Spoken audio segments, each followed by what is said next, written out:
Bom dia, amados. A graça e a paz do Senhor Jesus. Um dia abençoado para todos os irmãos e suas famílias. Queridos, hoje entramos no quarto dia de exposição da carta de Paulo aos Romanos.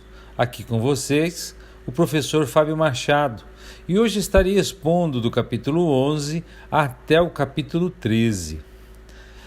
No capítulo 11 de Romanos, Paulo vai discutir o futuro de Israel e responde à pergunta: Deus pôs de lado seu povo em caráter permanente ou há esperança para Israel? Paulo responde que Israel tem um futuro e apresenta diversas provas disso. Primeiro, a prova pessoal. Paulo afirma: Eu também sou israelita. Minha conversão prova que Deus não desistiu de Israel. Lá na primeira carta a Timóteo, no capítulo 1, verso 16, ele afirma que sua conversão, que foi contada 3 vezes em Atos dos Apóstolos, deve ser um padrão para os outros crentes judeus. A experiência dele é um retrato de como o povo de Israel se converterá na vinda de Cristo em glória. Eles, como Paulo, estarão em rebeldia e em descrença. Eles verão aquele a quem transpassaram, o Senhor Jesus, conforme narrado lá no profeta Zacarias, no capítulo 12, verso 10, também em Apocalipse, capítulo 1, verso 7. E se arrependerão e serão salvos. Na primeira carta aos Coríntios, capítulo 15, verso 8, Paulo diz que nasceu fora de tempo, isto é, ele, como judeu, viu Cristo e foi salvo muito antes de seu povo ter a mesma experiência.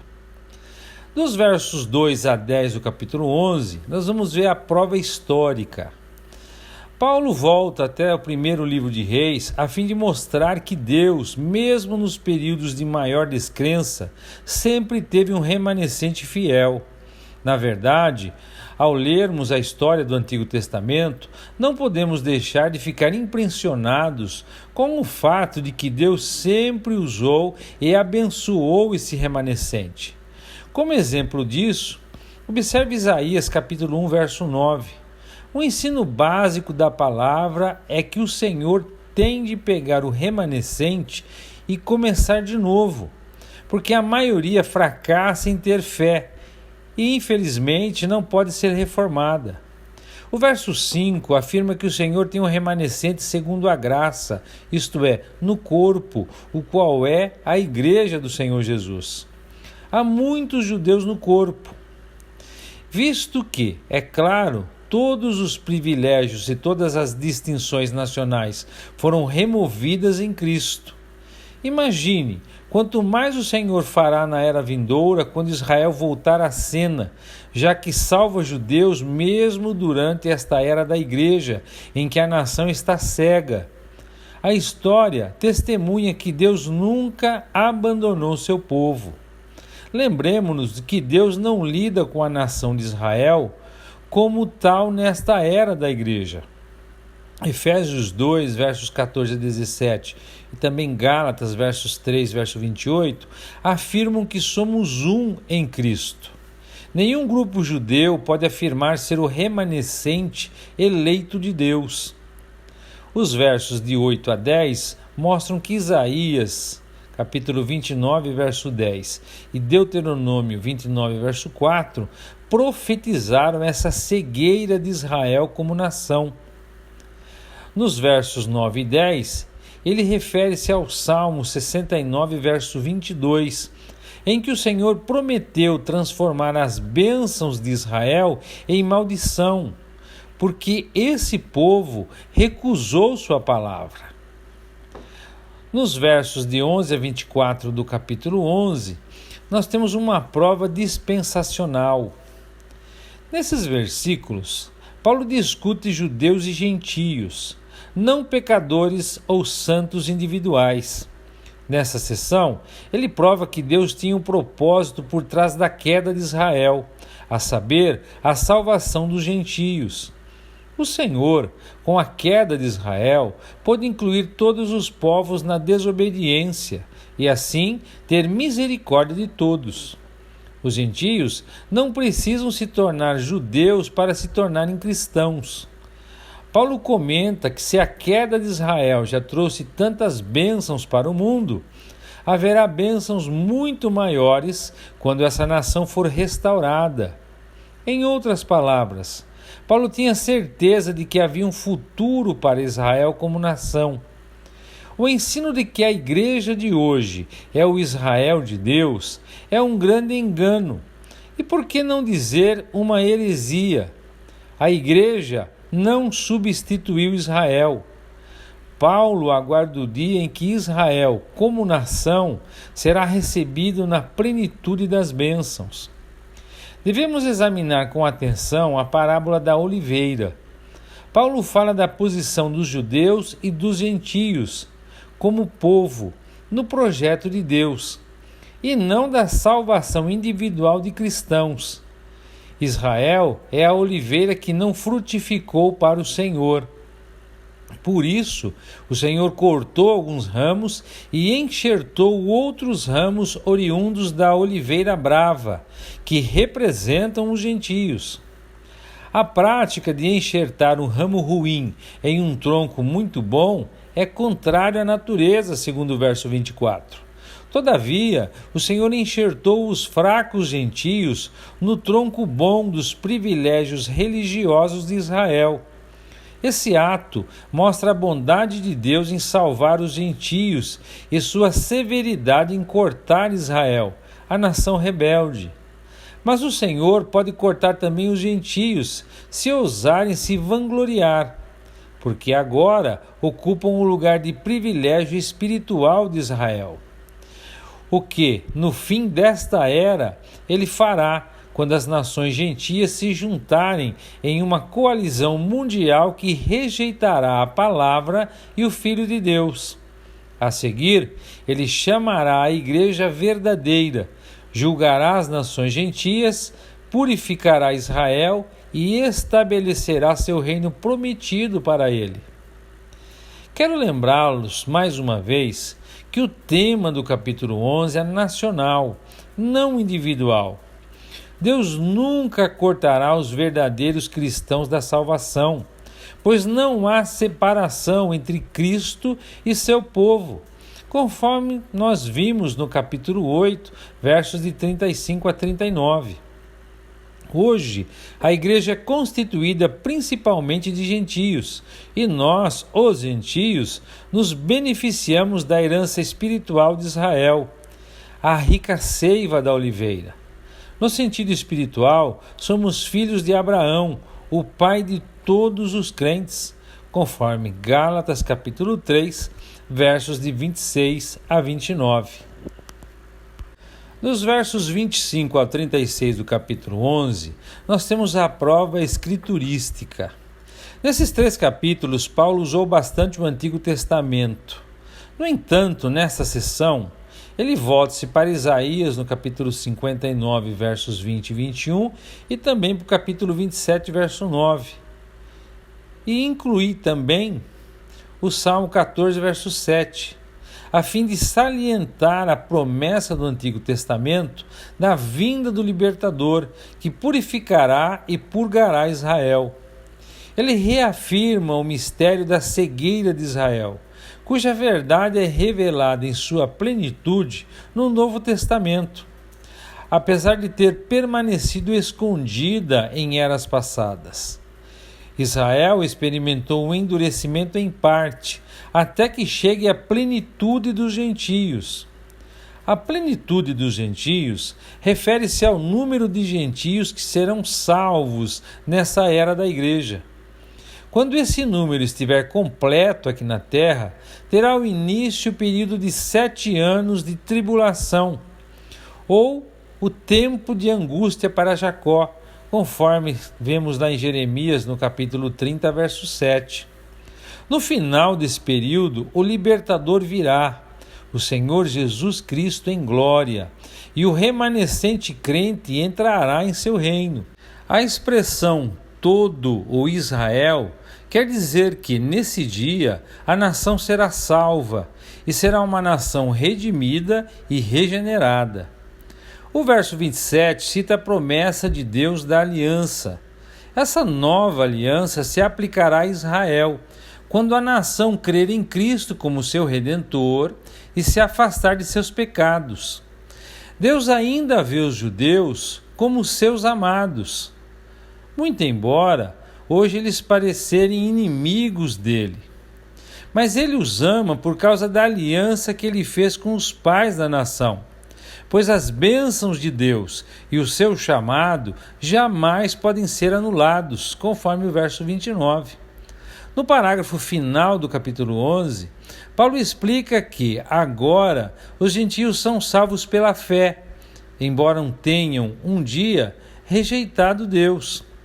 Portanto, hoje os judeus estão em descrença, mas um dia receberão misericórdia. O Senhor encerrou os judeus e os gentios na desobediência e no pecado, a fim de poder salvá-los pela graça. Não é de se admirar que Paulo entoe um hino de louvor ao Senhor depois de rever a graça e a sabedoria do plano de Deus para os judeus e os gentios. No capítulo 12 de Romanos, inicia-se a seção final da carta, que vai falar de serviço, dos capítulos 12 ao 16. Nesse capítulo, Paulo ensina-nos como pôr em prática o aprendizado e apresenta 4 imagens do cristão e lembra-nos de nossas obrigações espirituais. No capítulo 12, versos 1 e 2, nós vamos ver o sacrifício no altar. O verdadeiro viver e serviço cristãos iniciam-se com a dedicação pessoal ao Senhor. O cristão que fracassa na vida espiritual é aquele que primeiro o fez no altar, ao recusar entregar-se totalmente ao Senhor Jesus. Temos exemplos disso como o rei Saul, por exemplo, que fracassou no altar, como lemos lá no primeiro livro de Samuel, capítulo 13, verso 8 e seguintes. E isso custou-lhe o trono. Mas Paulo não diz, eu lhe ordeno, mas ele diz, rogo-vos, pois, irmãos, pelas misericórdias de Deus. Pois a dedicação deve ser motivada pelo amor. Não servimos a Cristo a fim de receber suas misericórdias, pois nós já a possuímos. Servimos a Jesus por amor e por gratidão. A verdadeira dedicação é oferecer diariamente nosso corpo, nossa mente e nossa vontade a Deus.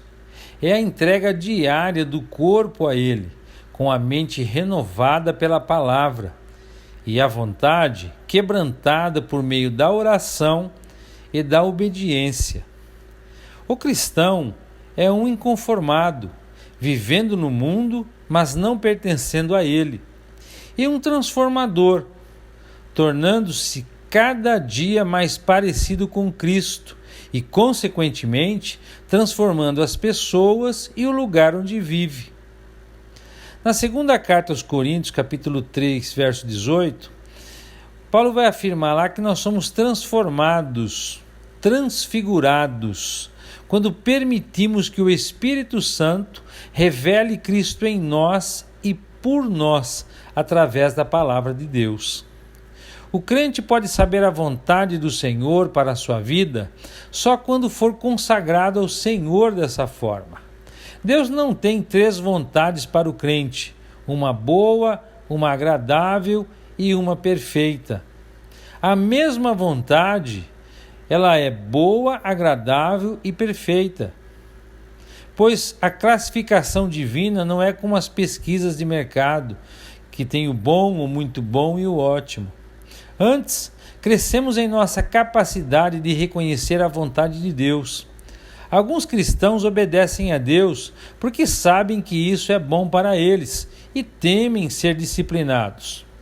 Outros o fazem porque acham a vontade do Senhor aceitável. Todavia, a devoção mais profunda é daqueles que amam a vontade do Senhor e a acham perfeita. Nós, como sacerdotes, devemos oferecer sacrifícios espirituais a Deus, como diz Pedro na primeira carta, no capítulo 2, verso 5. E o primeiro sacrifício diário que Ele quer é que entreguemos totalmente a Ele nosso corpo, alma e espírito. Dos versos 3 a 8 do capítulo 12, nós somos membros do corpo. Lá na primeira carta aos Coríntios, no capítulo 12, é apresentada a mesma verdade desses versículos, ou seja, que o Espírito batiza o crente no corpo e lhe dá um dom, ou dons, para usar em benefício de toda a igreja. Desde o Pentecostes até a volta de Jesus, há um corpo universal, constituído de todos os crentes. Porém, também há um corpo local, por meio do qual o crente ministra em nome do Senhor. No Novo Testamento, a maioria das 112 referências à igreja diz respeito à congregação local de crentes. No corpo local, o serviço começa com a dedicação pessoal e, a seguir, com a avaliação honesta dos dons espirituais do crente. Paulo diz que devemos pensar em nós mesmos dentro dos limites que permitem nossos dons espirituais e não nos considerarmos melhores do que realmente somos. Deus revelará o chamado de um homem para ser pastor à medida que este use seus dons dentro da congregação. Todos os nossos dons, embora distintos uns dos outros, vêm do mesmo Espírito e devem ser usados para a glória de Cristo. Da mesma forma que somos salvos pela graça mediante a fé, conforme Efésios 2, versos 8 e 9. E devemos exercer nossos dons espirituais segundo a medida da fé e segundo a graça que nos foi dada. Paulo enumera 7 ministérios. Primeiro, a profecia, como definido na primeira carta aos Coríntios, capítulo 14, verso 3. Segundo, ministério, cujo sentido literal é diaconia, o serviço, e pode referir-se a esse cargo. Terceiro, ministério de ensino, conforme a segunda carta de Timóteo, capítulo 2, versos 1 e 2, uma responsabilidade muito importante. A quarta, exortação, que quer dizer encorajar as pessoas a servirem ao Senhor e a serem fiéis a Ele. Quinto, contribuição, que deve ser feita em singeleza de coração e pureza de motivos. Sexto, administração, gerenciamento e administração da igreja local. Sétimo, misericórdia, compartilhar com os necessitados. Efésios, capítulo 4, versos de 7 a 12, descreve as pessoas dotadas que Cristo deu à igreja. Romanos 12 e a primeira carta aos Coríntios, também no capítulo 12, descrevem os dons com que o Espírito dotou os crentes do corpo local. Nos versos de 9 a 13 do capítulo 12, nós vamos falar dos membros da família. Os versos de 9 a 13 mostram como cada cristão deve se comportar na família de Deus. Embora cada um tenha seu serviço espiritual a desempenhar, o amor deve ser honesto e sem hipocrisia. Devemos detestar o mal e apegar-nos ao bem. Amar aos irmãos com amor fraternal e ter prazer em honrar uns aos outros. Jamais sermos preguiçosos, mas trabalharmos com dedicação e servirmos ao Senhor com entusiasmo no coração. Alegrar-se na esperança e sermos pacientes na tribulação, perseverantes na oração. Na igreja local, os cristãos devem cuidar uns dos outros e compartilhar uns com os outros. Observe como a oração do verso 12 segue-se o cuidado no verso 13. Em grego, o sentido literal de praticar a hospitalidade é, na verdade, procurar a hospitalidade, ou seja, buscar as pessoas. Dos versos 14 a 21 do capítulo 12, vamos ver a postura do soldado em batalha. Paulo instrui como o cristão deve agir quando afrontado por aqueles que se opõem à palavra. Devemos abençoá-los, não amaldiçoá-los. Obviamente, nenhum crente deveria enfrentar problemas em consequências de viver de forma errada. Devemos ser solidários, humildes. O cristão não deve, nem nesta vida, nem no julgamento futuro, vingar-se de seus oponentes, mas antes esperar que Deus lhes retribua. A frase "esforçai-vos por fazer o bem perante todos os homens" sugere que o cristão vive como se fosse em uma casa de vidro e deve estar atento ao escrutínio ou julgamento dos outros. À luz de Romanos 14, versos 7 e 8, a atitude de viver a própria vida é pecaminosa para o crente. As pessoas nos vigiam e, dentro do possível, devemos viver em paz com todas as pessoas. É claro que não podemos fazer concessão ao pecado, nem ter uma atitude do tipo paz a qualquer preço.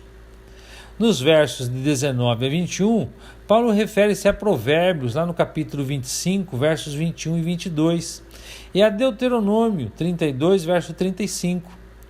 Essa passagem parte do princípio de que o crente entrega-se a Deus, e assim o Senhor deve cuidar dele e ajudá-lo em suas batalhas. Precisamos de sabedoria espiritual ao lidar com os inimigos da cruz, a fim de que, por um lado, não venhamos a dar um mau testemunho e, de outro, não desvalorizemos o Evangelho. Em 3 ocasiões, Paulo usou a lei romana para proteger a si mesmo e ao testemunho do Evangelho. Todavia, estava disposto a tornar-se todas as coisas para todos os homens, a fim de ganhar alguns para Cristo. Segundo Paulo, devemos tratar muito bem nossos inimigos e, dessa forma, amontoar brasas vivas sobre suas cabeças e não nos deixarmos nos vencer pelo mal. Como Jesus, devemos vencer o mal com o bem. No capítulo 13, os cristãos são chamados a se separar desse mundo, mas, no entanto, ainda têm responsabilidades perante o Estado. O cidadão cristão deve ser o melhor cidadão. Sem dúvida, o crente individual deve usar seus privilégios de cidadão, dados por Deus, a fim de certificar-se de que se elejam os melhores líderes e sejam decretadas e cumpridas com justiça as melhores leis, embora a igreja, como um todo, não deva se envolver em partidos políticos. Estamos aptos a exercer o ministério espiritual em governos pagãos e a ver o que o Espírito pode fazer por intermédio de crentes dedicados. Quando vemos os exemplos de líderes devotos, como por exemplo José, Daniel e até mesmo Esther. Nesse capítulo, Paulo apresenta 4 motivos para a obediência ao governo humano.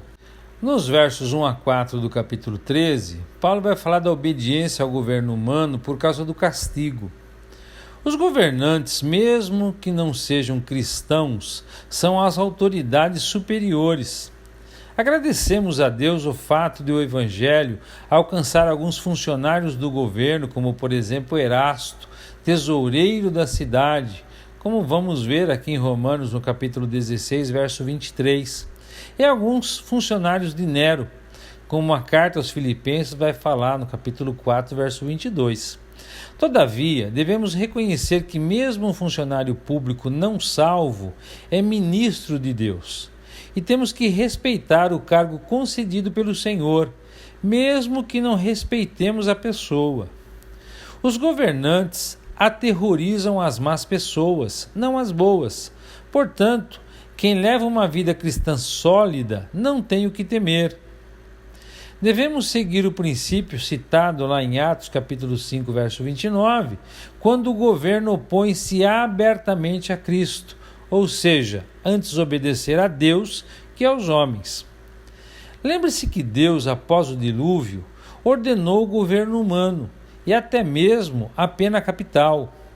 O governo, não a igreja, deve segurar a espada. apenas 3 organizações terrenas foram instituídas por Deus: a família, conforme Gênesis 2, a igreja, conforme Atos 2, e o governo humano, conforme Gênesis capítulo 9. As funções dessas instituições não se sobrepõem, e há confusão e problema quando isso acontece. Nos versos 5 a 7, nós vamos ver a obediência por causa da consciência. Talvez o medo seja o motivo mais rudimentar para a obediência cristã, mas a consciência guiada pelo Espírito eleva-nos aos patamares mais altos. O cristão deve vivenciar o testemunho do Espírito em sua consciência e a condenação deste quando desobedece ao Senhor. Algumas pessoas têm consciência ruim e não confiável. O cristão obediente tem uma consciência boa. A desobediência constante e a recusa do testemunho do Espírito corrompem, cauterizam e, por fim, rejeitam completamente a Deus. Paulo adverte-nos acerca de pagarmos os tributos, os impostos e de que devemos demonstrar respeito devido a todos os líderes que estão sobre nós. Nos versos 8 a 10 do capítulo 3, nós vamos ver a obediência por causa do amor. Paulo aumenta o círculo e inclui também nosso próximo, além dos funcionários do governo. Tenha em mente que a definição de próximo no Novo Testamento não diz respeito à proximidade geográfica ou física. Em Lucas, no capítulo 10, verso 29, o intérprete da lei pergunta: quem é o meu próximo? Na parábola do bom samaritano, Lucas, também no capítulo 10, verso de 30 a 36, Jesus mudou a pergunta para: qual destes 3 te parece ter sido o próximo do homem? Portanto, a pergunta não é quem é o meu próximo, mas para quem posso ser o próximo para a glória de Jesus Cristo. Essa é uma questão de amor, não de lei. E aqui, Paulo lida com o amor. Ao mesmo tempo que o crente vive sob a lei da terra, também vive como cidadão do céu, sob uma lei muito mais alta, a lei do amor. Na verdade, o amor cumpre a lei, pois o amor do coração capacita-nos a obedecer às exigências da lei. O marido não trabalha o dia inteiro porque a lei determina que sustente sua família, mas porque ele a ama, é que ele trabalha com dedicação e zelo. Não há assassinato, desonestidade, roubo e outros tipos de egoísmo onde existe o amor. Repare que Paulo não diz nada a respeito do sábado. Na verdade, a lei sabática faz parte do código cerimonial judaico e não se aplica aos gentios ou à igreja. As epístolas repetem 9 dos 10 mandamentos que os cristãos devem obedecer, menos o de obedecer o sábado. Muitas vezes temos dificuldade em amar as pessoas que rejeitam o evangelho e ridicularizam nosso testemunho cristão. Porém, esse amor vem do Espírito e alcança-os. O amor jamais acaba, como diz Paulo na carta aos Coríntios, capítulo 13, verso 8. Ganhamos mais pessoas pelo amor que pelos argumentos. O cristão que caminha em amor é um cidadão melhor e uma testemunha melhor. Nos versos 11 ao 14 do capítulo 13, nós vamos ver a obediência por causa do Salvador. Nesses versículos alcançamos um motivo maior, do medo à consciência e ao amor, e agora a devoção a Cristo. Nossa salvação está mais próxima no sentido de que, hoje, a vinda de Cristo para a igreja está mais próxima do que jamais esteve. Paulo refere-se à bênção completa que receberemos com a vinda de Cristo. Mesmo o novo corpo e a nova casa, com o termo salvação, o cristão pertence à luz e não às trevas. Ele deve permanecer estimulado e alerta como os que viram a luz do Evangelho. Além disso, nenhum cristão quer ser achado em pecado quando Cristo retornar. E vem chegando o grande dia. Aqui, Paulo enumera uma série de pecados, os quais não devem nem ser pronunciados pelos santos. Veja que com frequência as orgias e as bebedices andam juntas e acabam em discussão e divisão. Muitos lares foram desfeitos por causa da bebida. O verso 14 apresenta a dupla responsabilidade do cristão. No sentido positivo, devemos nos revestir do Senhor Jesus Cristo, isso é, fazer de Cristo nossa vida diária. E no sentido negativo, nada dispor para a carne, isto é, evitar com determinação toda tentação que nos leve a pecar.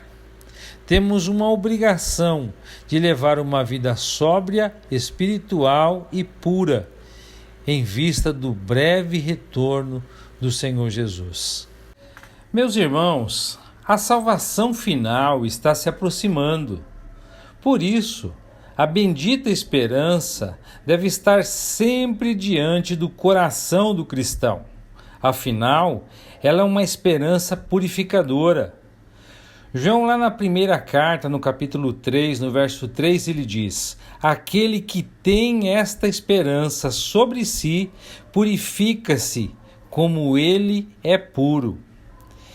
Em vista daquele dia que se aproxima, quando o veremos face a face e estaremos com ele na glória, as exortações que são feitas aqui são para despertarmos do sono.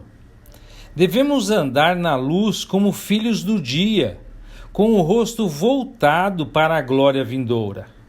E nunca antes essas exortações foram mais necessárias do que agora. Os sinais do fim dos tempos são vistos em todos os lugares. E ainda nesses dias solenes, quão poucos do povo de Deus andam como filhos do dia, na expectativa de encontrar com seu Senhor nos ares. Amados, e assim nós concluímos a exposição de hoje. Que o Eterno os abençoe e até amanhã, se Deus quiser.